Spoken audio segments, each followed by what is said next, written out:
Chairman. We'll stay on the topic of Turkmenistan for a moment. Secretary Pyatt, you indicated that the country is plagued by internal corruption, which inhibits them fully realizing their potential as it relates to oil and gas production, and by extension, countries like the United States benefiting from such production. They're also plagued by decrepit and dated infrastructure. Let's talk about a distinct potential vulnerability. I would like your assessment of Turkmenistan's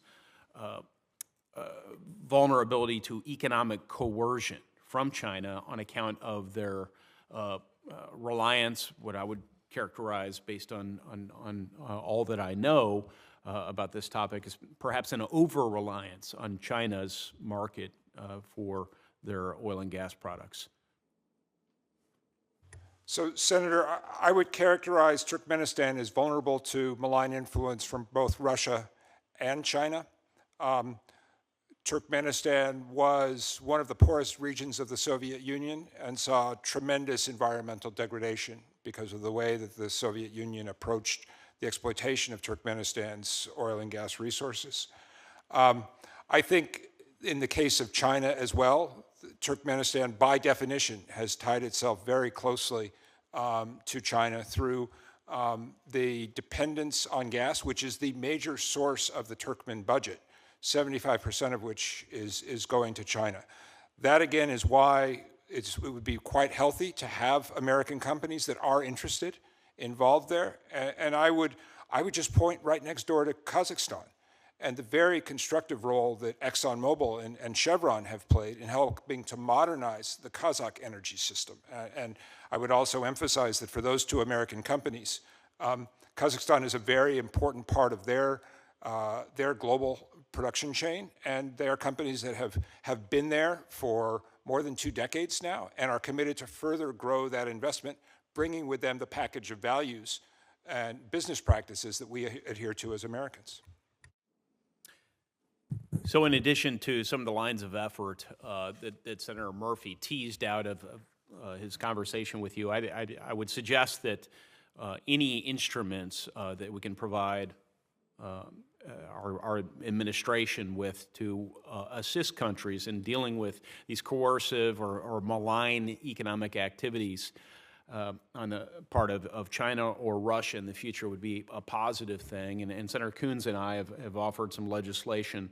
It's been well received so far that would assist countries who are experiencing economic coercion through short-term provision of aid, reduction of tariffs and non-tariff barriers, and all manner of other measures.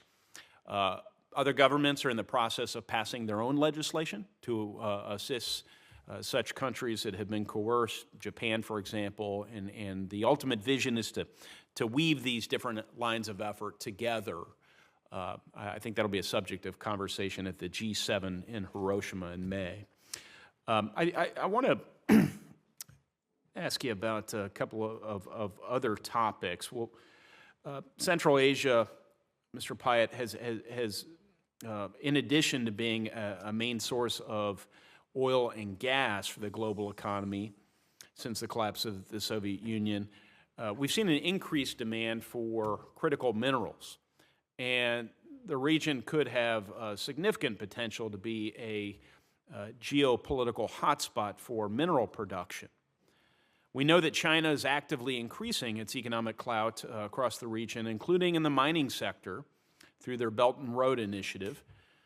Unfortunately, without some proactive efforts from the U.S. working with our allies, China is going to continue to strengthen their already strong position in the global critical minerals supply chains and markets.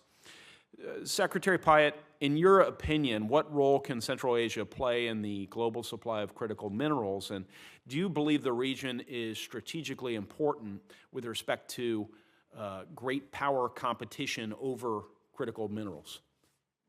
Thank you for raising the question, Senator. And I've spent the past few months going around the world with a chart that shows the level of Chinese domination across all the key elements of the clean tech supply chain, from hydrogen electrolyzers to solar cells to battery minerals.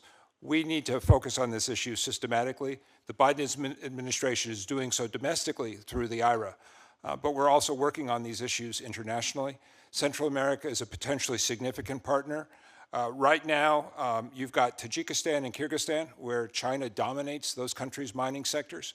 I was discussing this issue just yesterday with the Kazakh energy minister and noting our strong interest in continuing to develop our critical minerals, both extraction and processing relationship with Kazakhstan.